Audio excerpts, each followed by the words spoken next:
know Atlanta has quickly changed and slowly changed.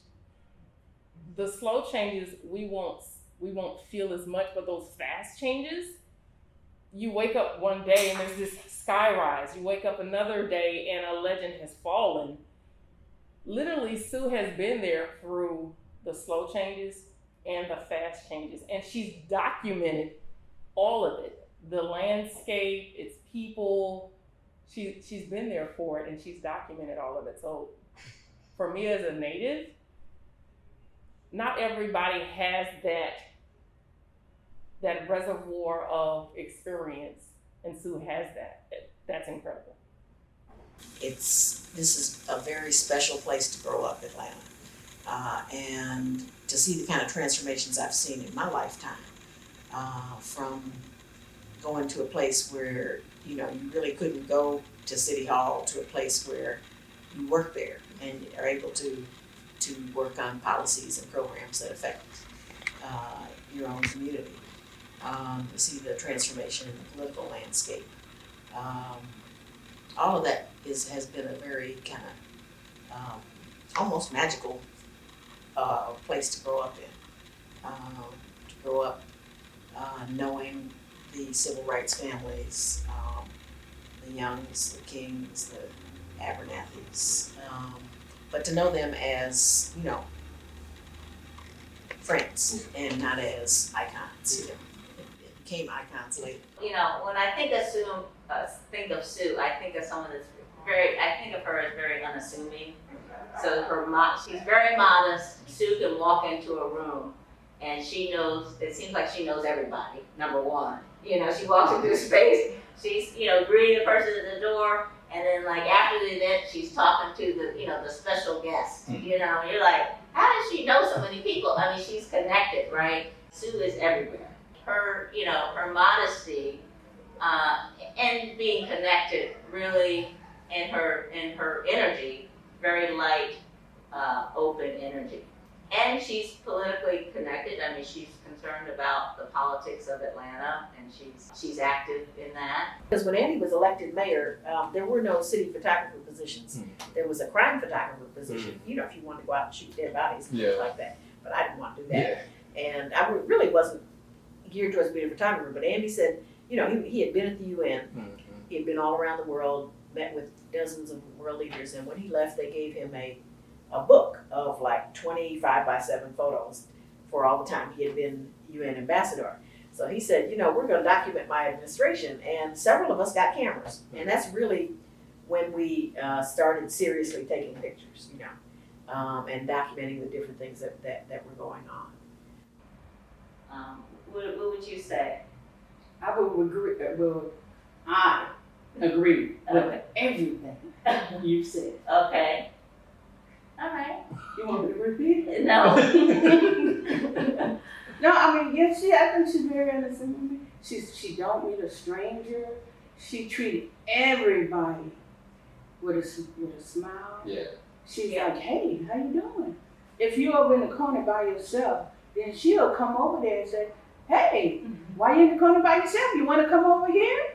And that makes people feel so good. She passes out warm fuzzies everywhere she goes. Can you tell me about your collective, your photography collective that you co-founded? Yes, Sistagraphy. Well, I'll tell you about the one that preceded that first. Okay. Before Sistagraphy, we had an organization called Zone 3. Sue and Sheila had asked some of the women of Zone 3 to do a show. And they asked me, and I was like, I'm not that good. I can't do that. And they kept asking me. I was like, no, I'm not going to embarrass myself. And then when they had the show, a friend of mine said, hey, Connie, let's go over there. Let's see what, they did. And when I went in, I was like, okay, I'm in. Add me in. And next show y'all have, count me in. And they had another show, and I've been with them ever since. Because there weren't a lot of opportunities for Black photographers to exhibit back in those days. So we created them. We found places where we could have shows. The the summer of '83, Sheila Turner got the opportunity to do a show at a little black gallery called Frames in Fine Art, which was in Little Five Points. Marion Langley was the gallery owner.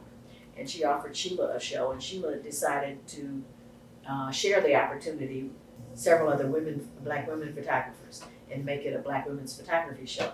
And so we worked like all summer putting that together, and at the opening reception there were 9 of us, and we said, well, we need to form an organization. You know, we have enjoyed working on this and putting this exhibit together, and so I came up with the name Sistagraphy, Sisters in Photography. So we and then we formed an organization, and met once a month. We've been meeting once a month since that time. 1993. It was 1993. Yeah. And so so it's been a great joy. We have people at Sistagraphy has people at all levels. Some people are professional photographers that do it for a living. Other people are hobbyists. Some people are even just cell phone photographers these days. But everybody can learn. We have workshops where people can learn different things, and we try to exhibit 3 to 4 times a year. And I joined the group, I saw probably in the 95, 96, I wish I knew the exact date, I gotta look. But, it was an ad about exhibitions, well, in the newspaper, where the list of exhibitions that are happening for the weekend. I saw Sistagraphy, and my friend was like, ooh, black women photographers. And at the time, I was at Art Institute. And I was like, I gotta check these women out, black female photography group, So I went and saw the work, and Sheila Turner, who was the founder of the group, greeted me so warmly. I was just like, okay, these are my people, I gotta get involved. Now with social media, you can connect with more photographers, but this is pre, social media. So in order to find other people that have similar interests was a little more difficult. So having this group, was very important to me, to be able to meet and kind of talk with other female photographers and see, their direction of work and their philosophies and how they worked as photographers. And that's just the longevity of it is amazing. Yes. Because our groups don't necessarily always last that long. If we did it already still going 30 years strong. Yeah, it is kind of awesome. It is very awesome. How many members are not exactly, about how many women are in part of the group? What do you think Just about ballpark. 45 or so? Wow. Active, Active. about 45. But total, 300, 400. Because over the years, people come, they enjoy it, and then they move to other cities. Yeah. And do other things. That's true. But it's like Sharon Dardell said, the sisterhood is strong. Yeah. So you may go away, but you're still a part of us. Yeah, there's some amazing people in that group. Mm-hmm. Can, just because, as we're talking about people, can you just kind of, these photos that you kind of singled out behind you, and particularly the one with the women, I mean, with both, but who are these women for the people who don't? Well, this was a at the inauguration of Spelman's first black president, Janetta Cole, who is right up here. Okay. And as part of her inauguration, she had like a 3-day symposium and so there were black writers and artists and scholars from all over the country that came in. This was a program that honored black women writers, and it was held at Rockefeller Hall. And so some of the women that were honored were Toni K. Bambara, Gwendolyn Brooks, Mari Evans, Nikki Giovanni, Sonia Sanchez, Pearl Clegg, Louise Merriweather, wrote Daddy Was a Numbers Runner, Pinky Gordon Lane, who's another poet who was poet laureate of Louisiana. Gwen Brooks, of course, was poet laureate of Illinois. And then Paula Giddens, who actually is a historian, she wrote From When and Where I Enter, and also the biography of Ida B. Wells Barnett. And but these are all powerful women writers who I got to know growing up. as kind of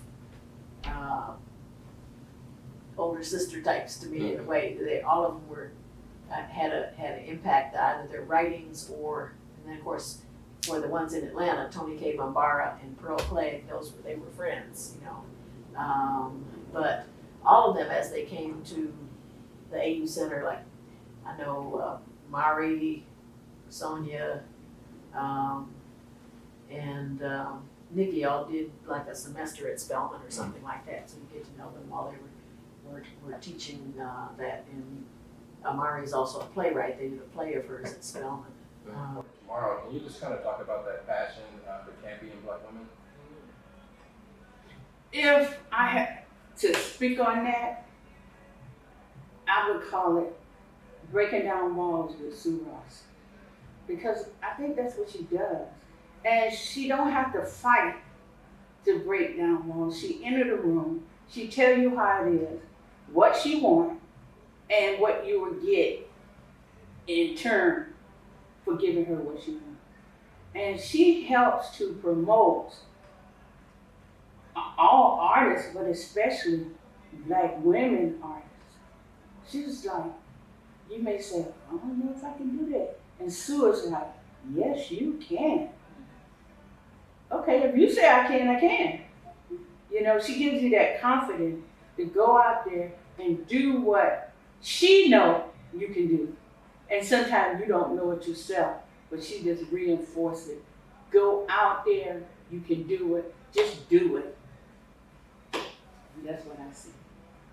Through the years, she's, if big projects have come her way, she's reached out to some Sistagraphy members, which are all, of course, all Black women photographers, to, collaborate on projects. So, she reached out to us for National Black Arts Festival in the early 2000s.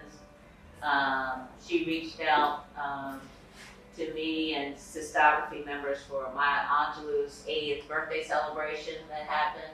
And, so some really big events that maybe I didn't have the opportunity to be a part of, but Sue kind of said, okay, let me reach out to my sisters, how I'm gonna pull this team together to document this. So she has helped in that way. Whenever I thought of National Black Arts Festival, I would be like, ooh, Sue. Just hoping she called me and said, Yeah.